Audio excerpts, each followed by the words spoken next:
ખાસ એમાં દાહોદ જિલ્લા પંચાયત આઈસીડીએસ વિભાગ તરફથી જે ભૂલકાઓના બાળમેળાનું આયોજન કરવામાં આવ્યું તેમાં નાના ભૂલકાઓએ સારી એવી સમજ અને કઈ રીતે ભૂલકાઓને આગળ પ્રોત્સાહિત કરી શકાય તેના માટેના જે કાર્યક્રમ કરાયો તે કાર્યક્રમમાં ઉપસ્થિત દાહોદના ધારાસભ્ય કનૈયાલાલ કિશોરી, નર્મદાના ધારાસભ્ય મહેન્દ્રભાઈ આભોર અને સાથી મારા પૂર્વ જિલ્લા પંચાયત પ્રમુખ શ્રી શીતલબેન, પૂર્વ નગરપાલિકા પ્રમુખ લીનાબેન અને સાથી જિલ્લા પંચાયત સદસ્ય એસીડીએસ ચેરમેન શ્રી સુશીલાબેન સૌ આ કાર્યક્રમને સફળ બનાવવા માટે સૌ ઉપસ્થિત થઈ અને આ કાર્યક્રમને ખૂબ જ ઉત્સાહથી સફળ બનાવ્યો અને નાના ભૂલકાઓને પ્રોત્સાહિત કર્યા.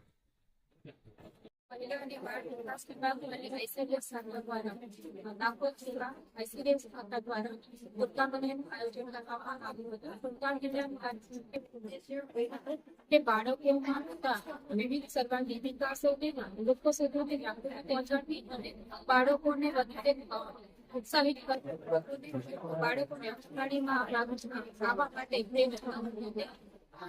આ પ્રોગ્રામ દ્વારા લોકો સુધી સંદેશો પહોંચાડવામાં આવે છે. બેન, કેટલીક આંગણવાડીઓમાં બાળકો હાજર નથી હોતા, હાજરી પૂરી પડાય છે, આંગણવાડી વર્કરો પણ નથી મળતા, આંગણવાડીના સમય દરમિયાન પણ આંગણવાડી ખાલી મળે છે.